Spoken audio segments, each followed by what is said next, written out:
السلام عليكم ورحمة الله وبركاته. الحمد لله رب العالمين وبه نستعين على أمور الدنيا والدين، والصلاة والسلام على أشرف الأنبياء والمرسلين سيدنا محمد وعلى آله وصحبه أجمعين. أما بعد. Pertama, Alhamdulillah Rabbil Alamin. Kedua, Allahumma sholli sayyidina Muhammad wa ala ali sayyidina Muhammad. Ketiga, aku sayang kepada orang tuaku dan aku sayang kepada kalian semuanya. Nah, sekarang kita meneruskan mengaji lagi surat Ali Imran ayat 156 yang insya Allah sampai ayat 165. Dengarkan baik-baik, perhatikan dengan tenang. Semoga Allah memberi rahmat kepadaku dan memberi rahmat kepada kalian semuanya. Amin, amin, ya Rabbal Alamin. A'udzu billahi minasy syaithanir rajim. Bismillahirrahmanirrahim. Ya ayyuhalladzina amanu la takunu kalladzina kafaru وقالوا لإخوانهم إذا ضربوا في الأرض أو كانوا غزا لو كانوا عندنا وقالوا لإخوانهم إذا ضربوا في الأرض أو كانوا غزا لو كانوا عندنا ما ماتوا وما قتلوا ليجعل الله ذلك حسرة في قلوبهم والله يحيي ويميت والله بما تعملون بصير ولئن قتلتم في سبيل الله أو متم لمغفرة من الله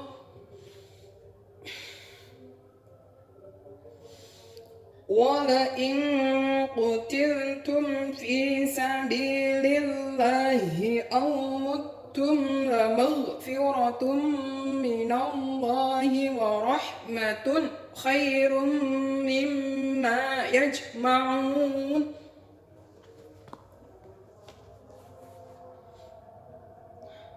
ولئن قتلتم في سبيل الله أو متم لمغفرة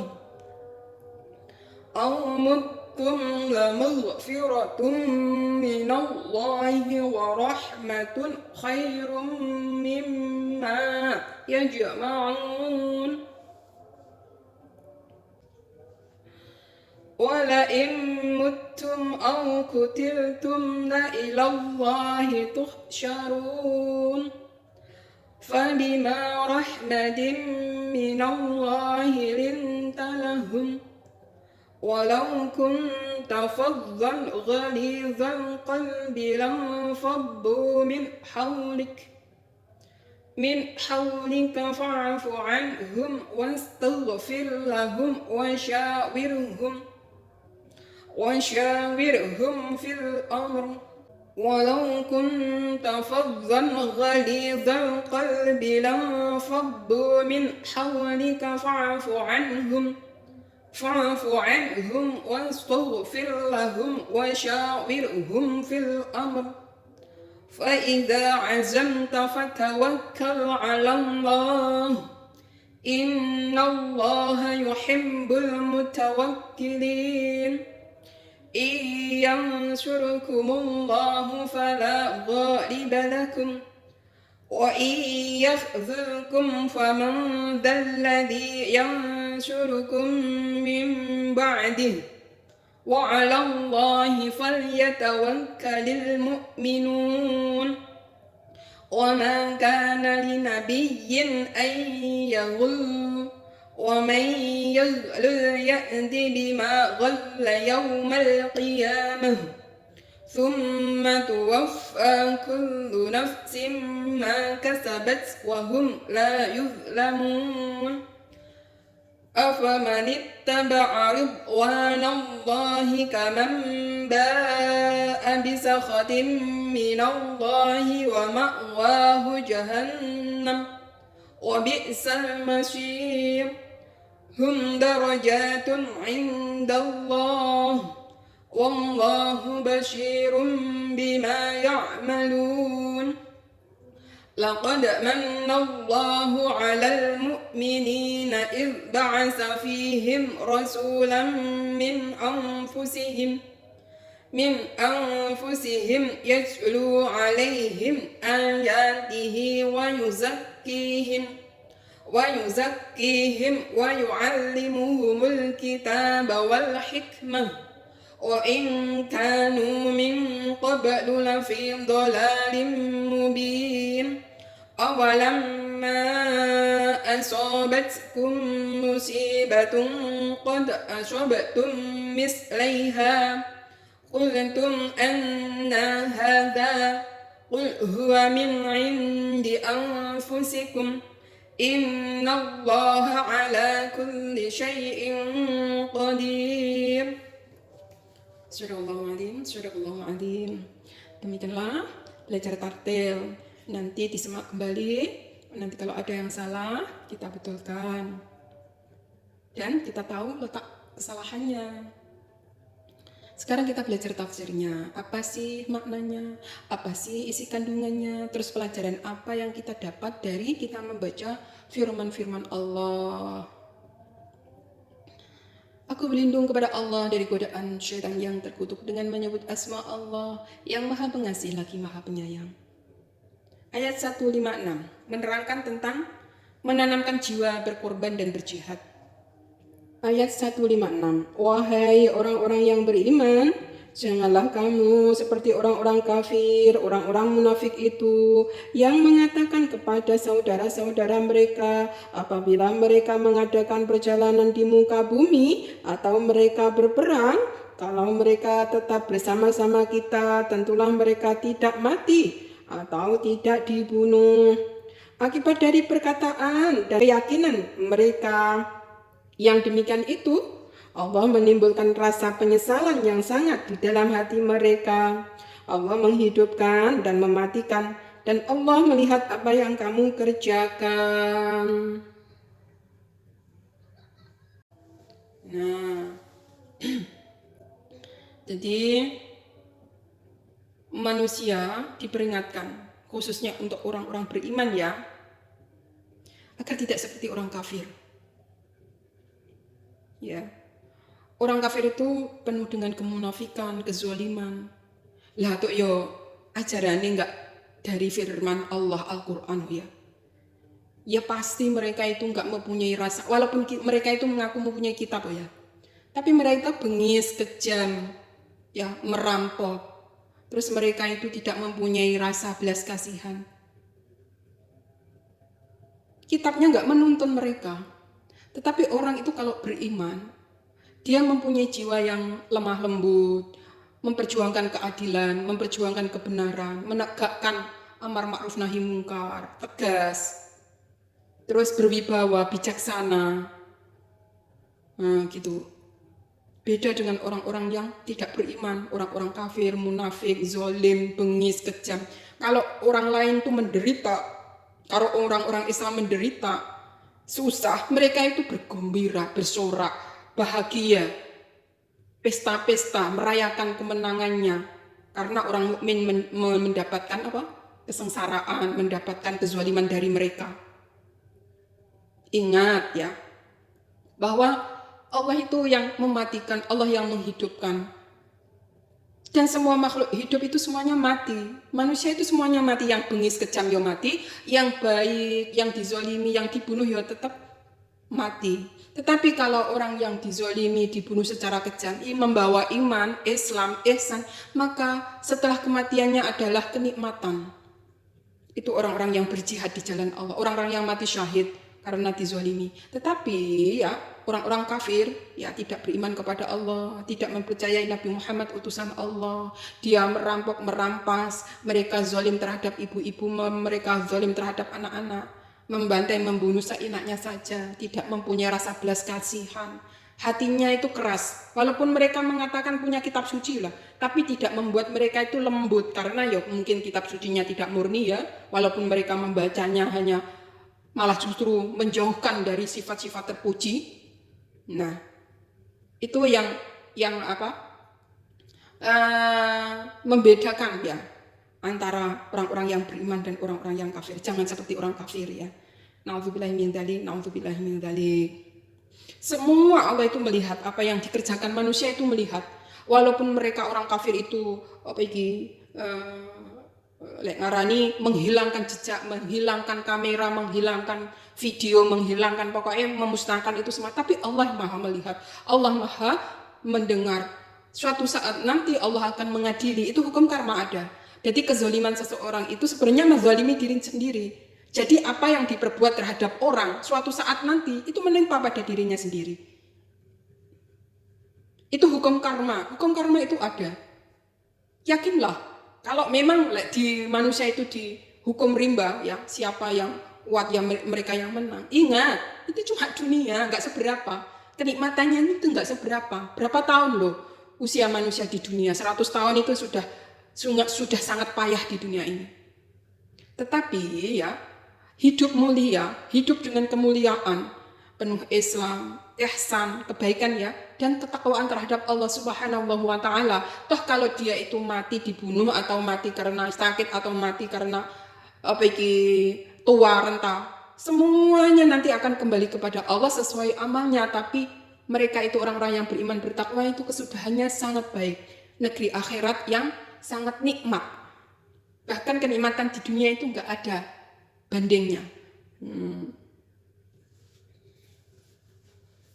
Dibanding kenikmatan akhirat.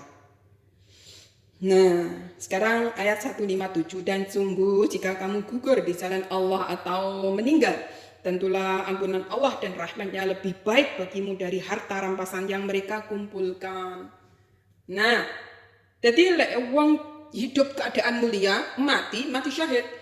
Itu mati dalam keadaan syahid itu justru itulah rezeki atau nikmat atau jalan Allah yang sangat besar nilainya, yaitu mendapatkan ampunan, mendapatkan rahmat. Nah, rahmat itu apa? Ampunan itu apa? Jadi orang-orang yang mati di medan perang, mati karena dibunuh, mati dalam menegakkan kebenaran dan keadilan, mbah kuwi iki mati nggak bersalah, dibunuh orang kafir gitu aja ya, maka sesudah itu dia itu mendapatkan keampunan, semuanya dosanya diampuni dan mendapat rahmatnya Allah. Itu apa? Surganya Allah tanpa hisab, seret, mendapat kenikmatan yang sebelum hari kiamat dia di alam barzahnya itu mendapatkan kenikmatan, nanti setelah hari kiamat dan di dalam perhitungan amal mereka itu mendapat kemudahan, langsung ke surga itu seperti cepatnya kilat. Subhanallah walhamdulillah wala ilaha illallah wallahu akbar wala haula wala quwata illa billahil aliyil azim. Itulah yang dinamakan ampunan dan rahmat Allah. Jadi memasuki surganya Allah itu karena rahmat Allah. Dan itu semuanya itu lebih baik daripada dunia ini, rampasan perang apa wih. Semuanya lebih baik ya dari dunia ini semuanya ya. Dari rampasan perang ibaratnya harta dunia ya. Maka mendapatkan ampunan dan rahmat Allah itu lebih besar nikmatnya gitu loh. Lanjut 158, dan sungguh jika kamu meninggal atau gugur, tentulah kepada Allah saja kamu dikumpulkan. Nah, jadi semua makhluk Allah nanti semuanya dikumpulkan oleh Allah. Yang penting ya kita sebagai umat Islam membawa keimanan, membawa ketakwaan. Ya, semuanya nanti dikumpulkan dan dimintai pertanggungjawaban. Toh kalau dia itu amalnya baik, ya maka tempatnya adalah surga. Kalau mereka itu amalnya buruk, tempatnya neraka. Tetapi orang yang beriman mengakui Allah Subhanahu wa taala Tuhannya dan Nabi Muhammad utusan Allah, walaupun dia itu mempunyai dosa ya, dihisab dulu dosanya. Mungkin ya kesalahan-kesalahan ya, kecil ya. Mungkin di neraka dulu berapa tahun, 70 tahun. Nyapa kok suwimen. Lah krana mitnah wong ki lek difitnah ya. Kuwi ibaratnya membawa wong ning swarga, mencelat ning neraka selama 70 tahun. Layakno daripada kamu itu bicara tidak bisa ya, bicara yang salah, memfitnah yang keji dan mungkar, lebih baik kamu baik sangka. Itu lebih menyelamatkan kamu dari api neraka. Contohnya seperti itu aja. Lah tapi dia itu loh orang beriman, dia itu loh sholat, dia loh ngaji, anaknya yang pondok. Lah tapi kesalahanmu memfitnah orang itu ibaratnya sampai nenggok swarga, mencelat jeblok nenggok neraka selama 70 tahun. Itu karena kesalahan satu kata memfitnah orang, satu kata yang tidak benar. Maka Allah mengajarkan lewat firman-Nya ya. Apa iki? Al fitnatu asyaddu minal qatl itu.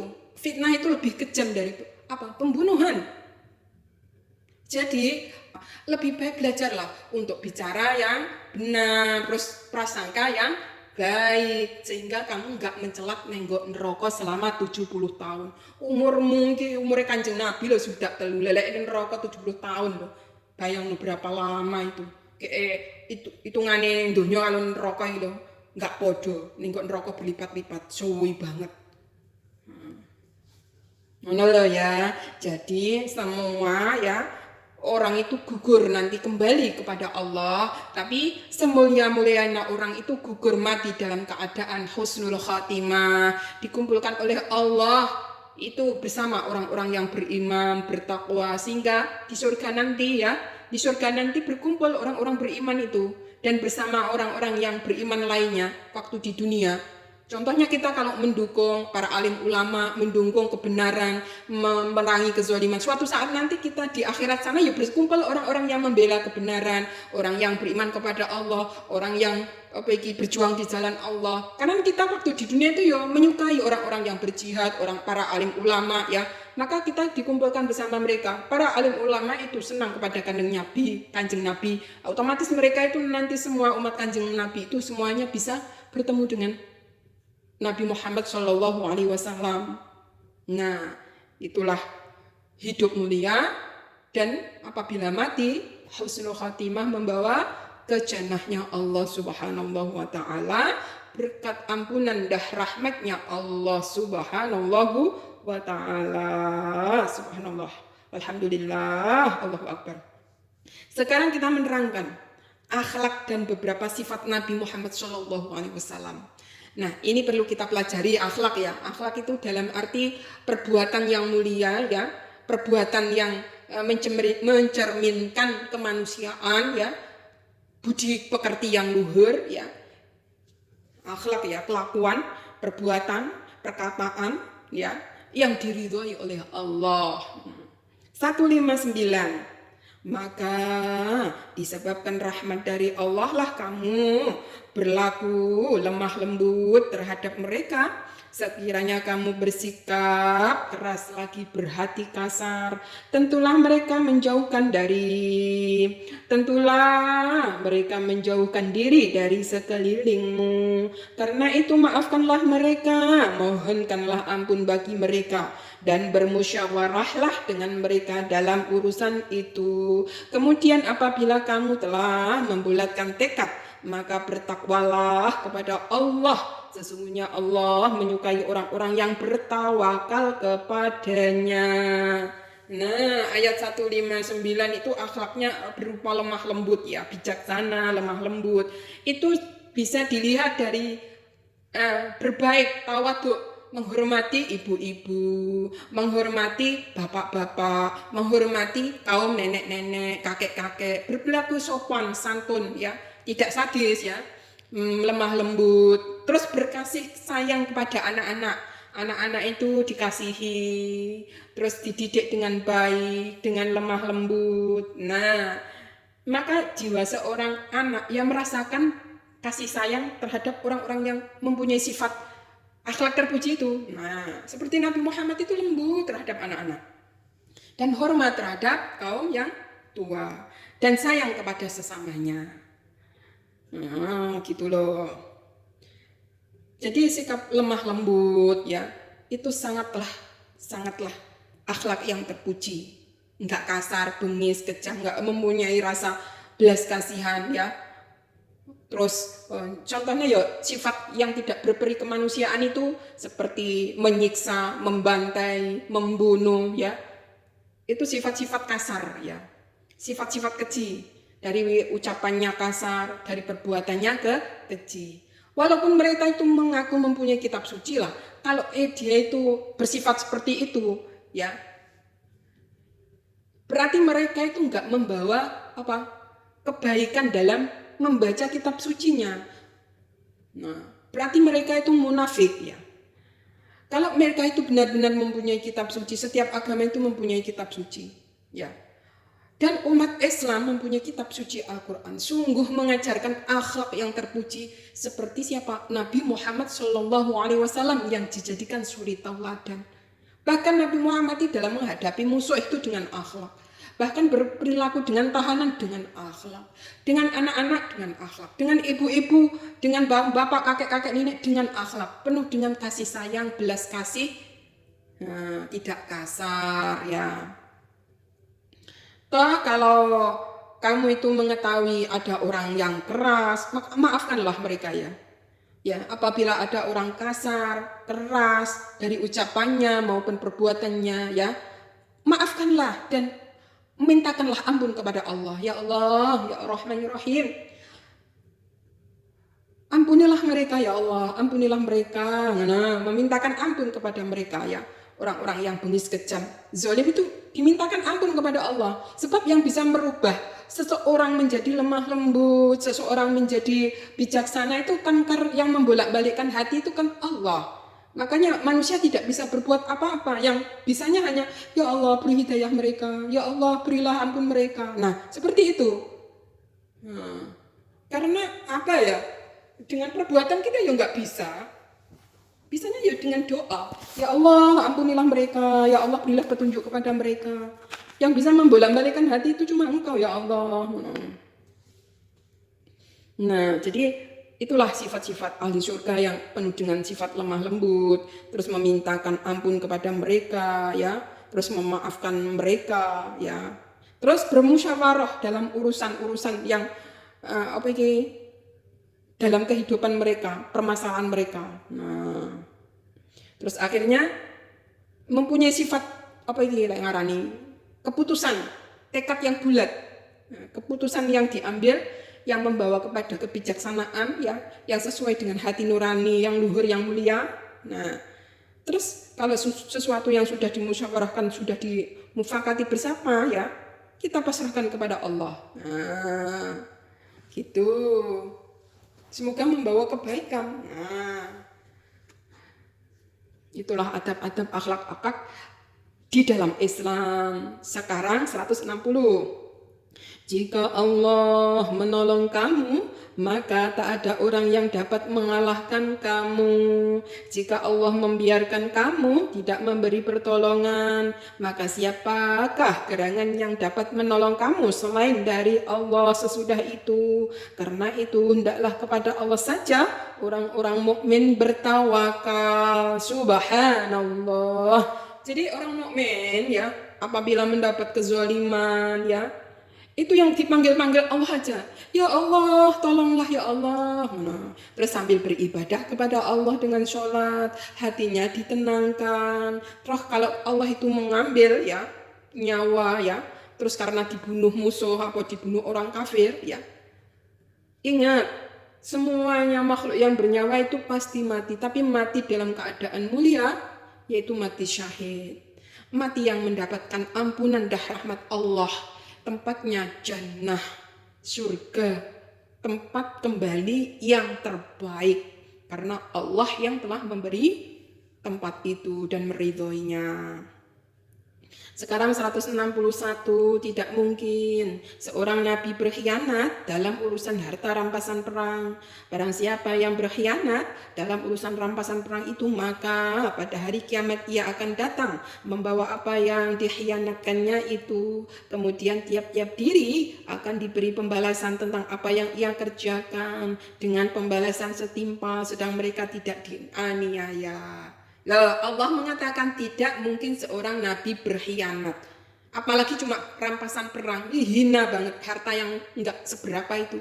Bahkan Nabi Muhammad gitu ya, ketika waktu itu kelaparan, perutnya diganjal dengan batu ya, malaikat menawarin, itu loh wahai Muhammad, gunung itu bisa jadi emas, engkau jadikan apa? Berjuang di jalan Allah. Jawabnya Nabi Muhammad, tidak. Kalau seorang utusan Nabi ya, kalau urusannya dengan dunia aja, wareg, terus penuh dengan keduniaan, bagaimana nanti umatnya yang miskin, yang fakir, memberi suri tauladan. Nabi tetap dengan jalan yang baik, enggak jalan yang mudah ya, seperti yang ditawarin oleh malaikat itu. Apalagi cuma harta rampasan perang enggak seberapa, enggak mungkin seorang nabi itu rakus ya. Jadi Nabi Muhammad itu ditawarin malaikat, wahai Nabi, enggak mentoloi, berarti melihat Nabi Muhammad perutnya diganjel batu agar tidak sakit ya, kemudian diikat ya biar kuat berjalan. Itu saking kita wakalin ya, Kanjeng Nabi, lek iso umat esuk ya iso menahan lapar, lek iso umat esuk jangan mencari kemudahan saja, lek iso umat esuk iki kuat menahan lapar demi apa? Mencari yang halal, enggak yang mencari yang enak-enak saja, gitu loh. Jadi hikmahnya ada. Apalagi cuma harta rampasan perangnya. Naudzubillah min dzalik, kalau ada orang yang mengatakan Nabi itu rakus mendapat harta rampasan perang, terus untuk keluarganya sendiri, tidak. Bahkan keluarganya Nabi itu sangatlah sederhana. Jadi harta rampasan perang itu langsung dipasrahkan kepada siapa? Umatnya yang mengurusnya. Jadi Nabi itu enggak berkhianat. Lanjut ya, 162. Apakah orang yang mengikuti keridhaan Allah sama dengan orang yang kembali membawa kemungkaran yang besar dari Allah, dan tempatnya adalah jahanam, dan itulah seburuk-buruk tempat kembali. Na'udzubillah min dzalik, ini berita. Ya, wahai orang-orang yang beriman ya, ora podo wong sing mengikuti keridhaan Allah karo wong sing mungkar. Jadi enggak podo karo orang-orang beriman, bertakwa, mempunyai jiwa lemah lembut, penuh kasih sayang, terus sifat kemanusiaan yang begitu tinggi ya, adab sopan santun terhadap yang tua, kasih sayang terhadap yang muda. Itu sifat-sifat terpuji ya. Ya, orang-orang yang mendapat keridhaan Allah itu enggak sama seperti orang-orang yang kafir ya. Orang yang tidak percaya kepada Allah, orang yang tidak percaya Nabi Muhammad utusan Allah. Tapi sebenarnya itu kejam. Seakan-akan dunia ini miliknya. Bahkan air hujan kuya dianggap miliknya, yang lain tidak berhak. Itu kerakusan manusia ya.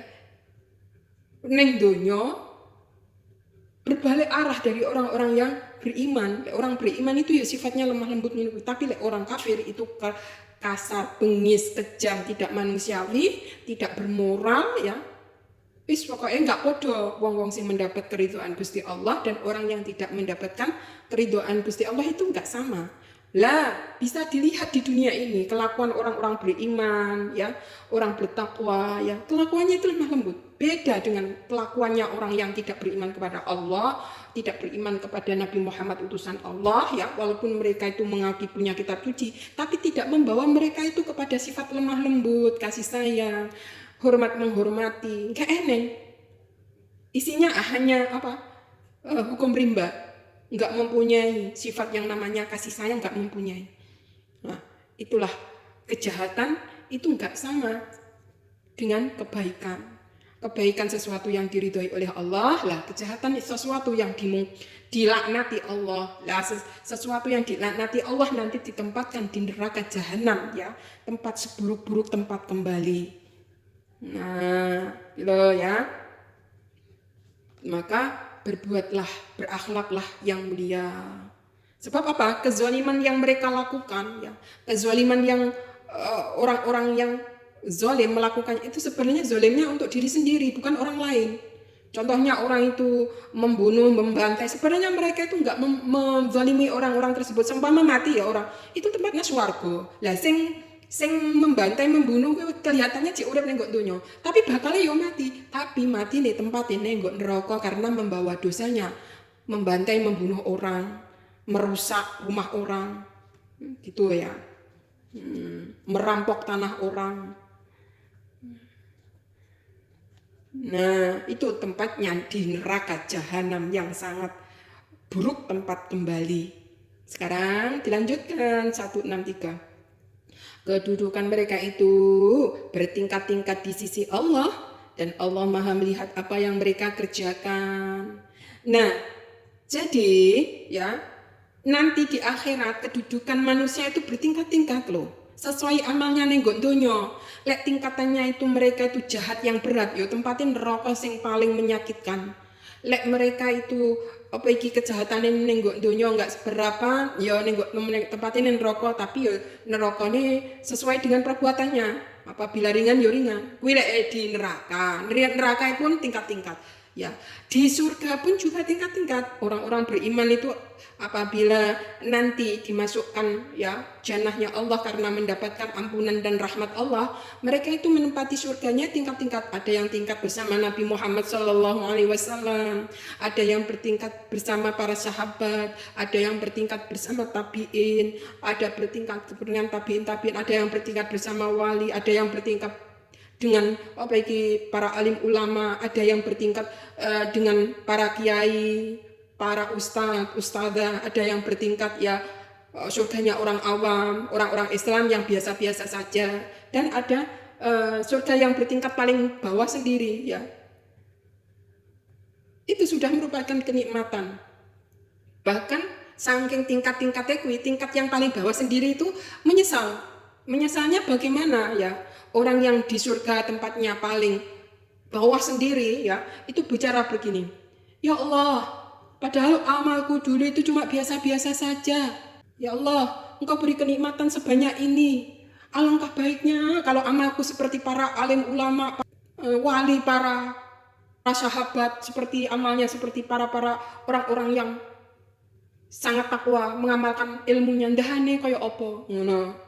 Wah, aku lek ngamal biasa-biasa nikmate koyo ngene iki, nyesel aku dhisik. Jadukno, iki salat duha iki enggak cuma 2 rakaat, tak iso 8 rakaat. Nah, jadukno dhisik salat tahajud iki enggak kur 2 rakaat. 8 rakaat. Nah, nyesel. Jadukno, aku setiap Senin Kemis puasa. Ya, jadukno kabeh.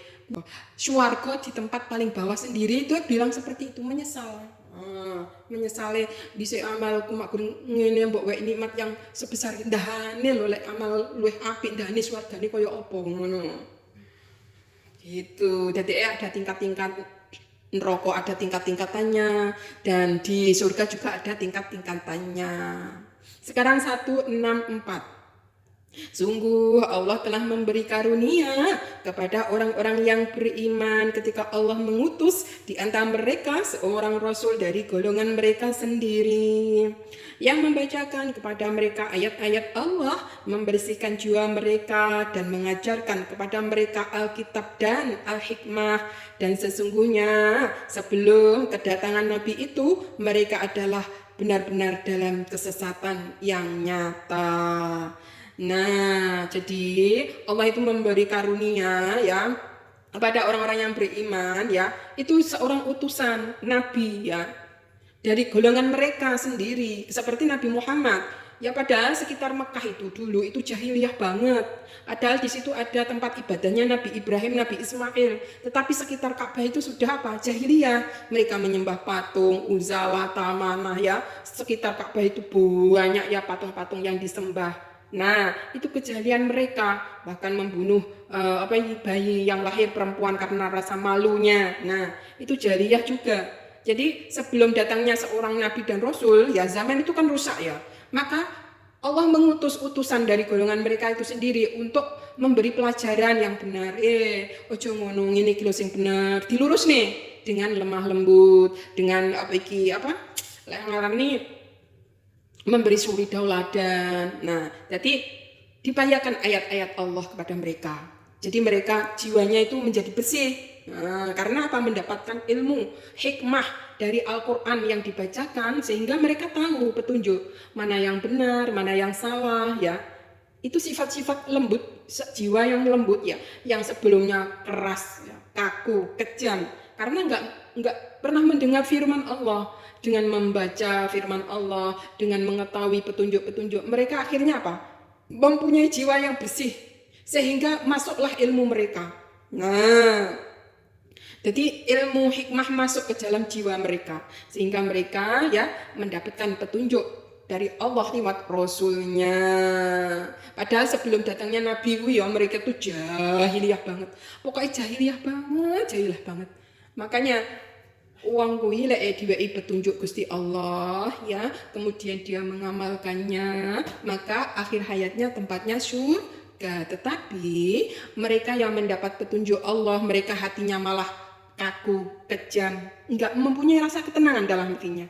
Mereka malah gundah, malah hatinya itu malah sedih, hatinya itu enggak suka, hatinya merengut, hatinya marah. Maka mereka itu enggak mendapatkan hidayah, terus akhirnya apa? Tempatnya neraka jahanam dalam keadaan apa? Hina dina. Makanya ciri-cirinya orang-orang yang beriman apabila mengaji itu senang. Apabila mentalaah ilmu senang sekali. Sebab apa? Itu jalan-jalan menuju surganya Allah. Nah, siapapun lah yang mengucapkan tentang ilmu itu senang mendengarkannya. Itu ciri-ciri ahli surga. Karena apa? Itu petunjuk dari Allah, apa yang dibacakannya, apa yang diterangkannya. Itu bersumber dari Al-Quran ini. Nah, maka orang itu akan enak, santai. Mereka akan seperti itulah petunjuk Allah. Semoga aku diberi jiwa yang lembut, jiwa yang bersih, sehingga aku mendapatkan petunjuk dari Allah sampai akhir hayat dan menemui jannahnya Allah. Itu ya, orang-orang yang mendapatkan kemenangan, orang-orang yang mendapat kesuksesan. Lanjut ya, sekarang menerangkan sifat orang munafik. Sifat orang munafik itu apabila dipercaya khianat, apabila bicara bohong, apabila berjanji ingkar. Itu ciri-cirinya orang-orang munafik ya. Sekarang 165. Dan mengapa ketika kamu ditimpa musibah pada peperangan Uhud, padahal kamu telah melimpahkan kekalahan 2 kali lipat kepada musuh-musuhmu pada peperangan Badar, kamu berkata, dari mana datangnya kekalahan ini? Katakanlah itu dari kesalahan dirimu sendiri. Sesungguhnya Allah Maha Kuasa atas segala sesuatu. Jadi pada zaman itu perang Uhud memang tidak mendengarkan nasihatnya Rasulullah yang menjadi pemimpin perangnya. Jangan turun dari bukit Uhud ini ya, pasukan panah ya. Karena mereka itu orang munafik ya. Mereka itu orang-orang munafik itu senang dengan harta dunia, rampasan perang. Mereka itu kadang perang itu enggak karena membela agama Rasulullah, tapi ada sebagian mereka itu berperang hanya ingin mendapat harta rampasan perang. Itulah orang-orang munafik. Jadi ketika musuh itu sudah dipanah bergelimpangan ya. Jadi orang-orang munafik ya, itu turun, nggak mengikuti aturan Rasulullah, turun merampas harta-hartanya orang-orang yang dikalahkan tadi. Terus akhirnya ya musuh yang masih ada mengepungnya. Nah, itulah orang-orang yang penuh keduniaan ya, yang rakus dengan harta ya, pasti Allah memberi kekalahan orang-orang tersebut ya, nggak mengikuti aturannya Rasulullah SAW. Beda dengan perang Badar. Perang Badar semuanya mengikuti aturan Rasulullah. Kalau Allah itu memenangkan ya memberi menang. Padahal orang Islam cuma 313 orang, ya orang kafir 1000 orang. Nah, itu Allah memberi kemenangan karena apa? Dengan berdoa dan bertawakal, pasrah kepada Allah ya. Hidup mulia, kalau mati ya mati syahid, tapi dengan meminta pertolongan kepada Allah ya, alhamdulillah diberi kemenangan. Itu janjinya Allah. Karena kalau perang Badar itu umat muslim masih sedikit, terus diwei kekalahan, terus siapa yang meneruskan risalah wong sudah ketentuan ya lek ngarani Nabi Muhammad iki lek ibarat alur film ngono setere ngono. Lek setere mati. Terus piye iki ceritane? Siapa sih menyampaikan risalah Allah Nabi Muhammad yang menjadi nabi akhir zaman? Nah, seperti itulah makanya walaupun orangnya sedikit tetap Allah memberi kemenangan. Sebab apa? Ya, yaitu menolong umat Islam. Lah umat Islam 313 orang itu mati wis nggak eneng sing memperjuangkan Islam. Termasuk Kanjeng Nabi wafat loh. Siapa? Nah, makanya Nabi Muhammad berdoa ya, berusaha dan berdoa. Alhamdulillah Allah memberi pertolongan dengan gigih berani maju di medan tempur dan orang-orang itu memang orang pilihan sahabat Nabi itu. Walaupun musuhnya banyak sekali tetap maju. Nah, dengan itulah Allah memberi kemenangan. Enggak seperti orang munafik ya. Orang munafik kan kelihatan musuh banyak, mundur lari, takut mati. Toh nanti kalau orang kafir itu kalah ya, ndang golek-golek hartane. Nah, itu sifat-sifat orang munafik ya. Yang diterangkan di dalam Al-Qur'an nanti seterusnya ya. Ini masih 165 saja. Setelah itu selesai sekian ya, apabila ada yang benar boleh diikuti, apabila ada yang salah boleh dikritisi untuk membangun ke depannya lebih mengerti. Ada kurang lebihnya maksudnya ya. Kalau ada kurang lebihnya dari saya mohon dimaklumi dan dimaafi. Ihdinas siratal mustaqim. Wassalamualaikum warahmatullahi wabarakatuh.